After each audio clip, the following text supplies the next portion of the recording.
Halo, jumpa lagi dengan saya di channel Supripedia. Apa kabar semuanya? Semoga dalam keadaan sehat tentunya.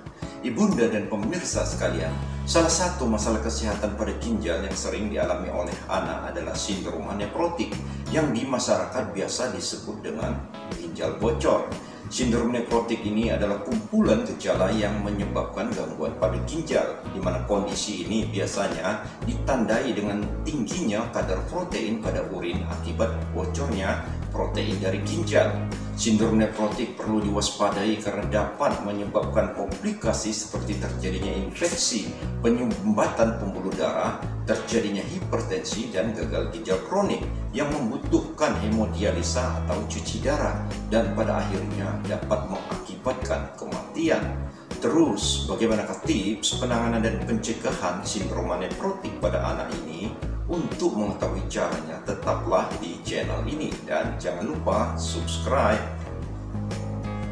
Ibunda dan pemirsa sekalian, sindrom nefrotik pada anak merupakan masalah ginjal pada anak yang sering ditemukan.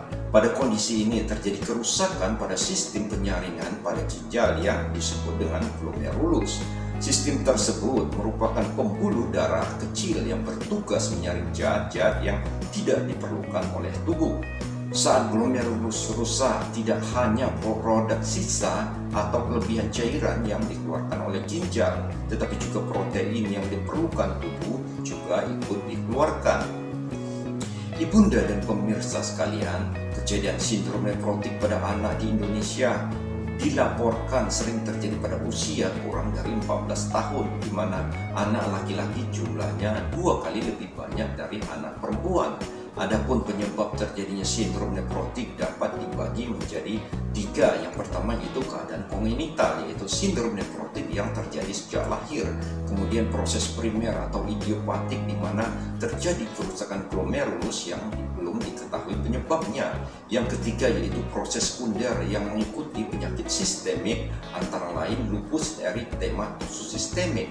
Ibunda dan pemirsa sekalian, diagnosis pasien dengan sindrom nefrotik ditegakkan berdasarkan tanda dan gejala yang dialami anak dan berdasarkan hasil pemeriksaan penunjang. Gejala yang sering dialami oleh anak biasanya anak datang dengan kondisi adanya edema atau sembab di kelopak mata atau di tungkai bawah. Kemudian bila lebih berat dapat disertai perut yang membesar atau terjadinya asites serta penumpukan cairan di rongga pleura atau efusi pleura dan adanya edema di genitalia. Kadang-kadang juga disertai dengan keadaan oligouria dan terjadinya infeksi serta nafsu makan yang berkurang bahkan diare. Juga dapat terjadi sakit perut yang hebat atau biasa disebut dengan peritonitis dan terjadi shock.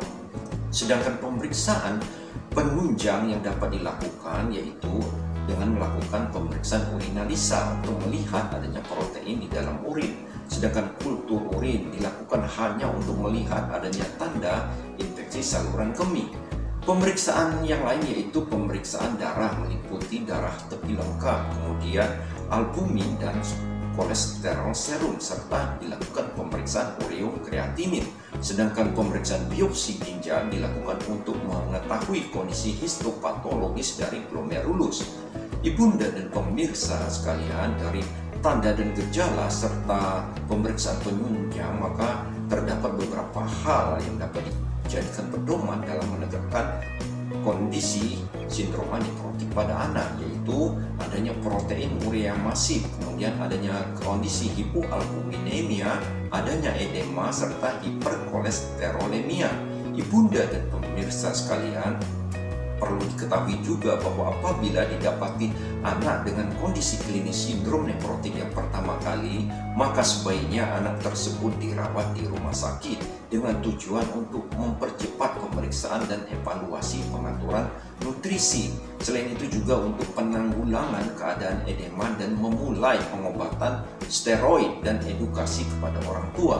Jadi sebelum pengobatan steroid dimulai akan dilakukan beberapa pemeriksaan pada anak, yaitu pengukuran berat badan dan tinggi badan, kemudian pengukuran tekanan darah, kemudian pemeriksaan fisik untuk mencari tanda dan gejala penyakit sistemik seperti lupus eritematosus sistemik, kemudian mencari tanda-tanda infeksi pada gigi, pada telinga, kemudian adanya kecacingan atau tidak. Jika ada tanda-tanda infeksi tersebut, maka sebelum pengobatan dengan steroid, infeksi tersebut harus dieradikasi. Kemudian dilakukan pemeriksaan uji tuberkulin.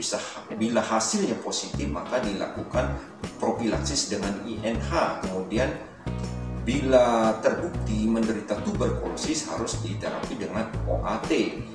Ibunda dan pemirsa sekalian, terapi dengan steroid pada penderita sindrom nefrotik ini, jenis yang sering digunakan adalah prednison atau metilprednisolon dalam dosis penuh 2 mg per kilogram berat badan per hari, terbagi dalam beberapa dosis selama 4 minggu untuk menginduksi kondisi remisi atau perbaikan yang ditandai dengan protein urea yang negatif pada urin.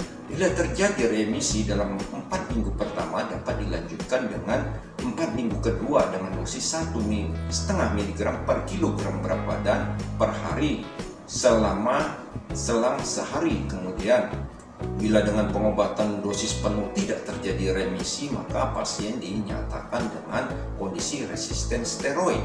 Ibunda dan pemirsa sekalian, hal yang perlu diketahui dalam terapi sindrom nefrotik yaitu masalah pemberian nutrisi, yaitu dengan nutrisi yang cukup protein atau protein yang normal dengan 1 gram per kilogram berat badan per hari. Pemberian protein yang tinggi ini akan menyebabkan kerja ginjal semakin berat dan akan mengakibatkan gagal ginjal semakin berat. Kemudian pemberian protein yang rendah akan menyebabkan malnutrisi energi protein yang mengakibatkan gangguan pertumbuhan pada anak.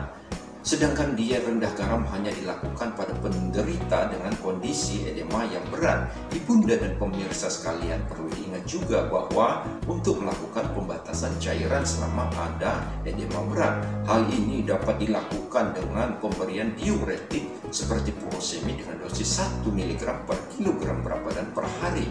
Ibunda dan pemirsa sekalian, hal yang tidak boleh dilupakan adalah bahwa pada anak dengan penderita sindrom nefrotik yang menjalani pengobatan dengan steroid merupakan anak dengan kondisi sistem imun yang tertekan atau imunokompromis. Pasien sindrom nefrotik dalam kondisi ini hanya boleh diberikan vaksin virus mati seperti IVB atau polio injeksi. Setelah penghentian prednison selama 6 minggu, dapat diberikan vaksin virus hidup seperti polio oral, campak, MR, dan varicella. Semua anak dengan sindrom nefrotik sangat dianjurkan untuk mendapatkan imunisasi terhadap infeksi pneumokokus dan varicella.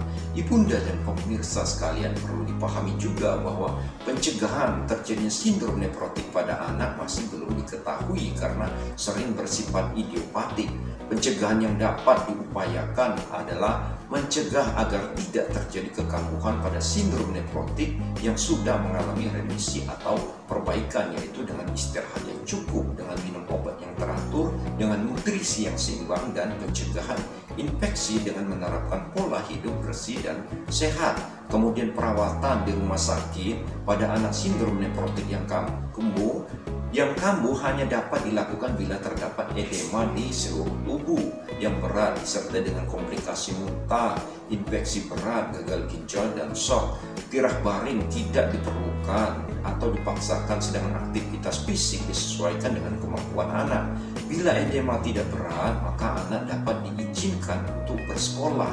Ibunda dan pemirsa sekalian, demikianlah tips pencegahan dan penanganan sindrom nefrotik pada anak ini kiranya bermanfaat bagi ibunda dan pemirsa sekalian. Dan untuk lanjutan program ini, jangan lupa subscribe dan like, dan jika ada pertanyaan dapat diisi di kolom komentar. Sekian dan terima kasih serta salam sehat.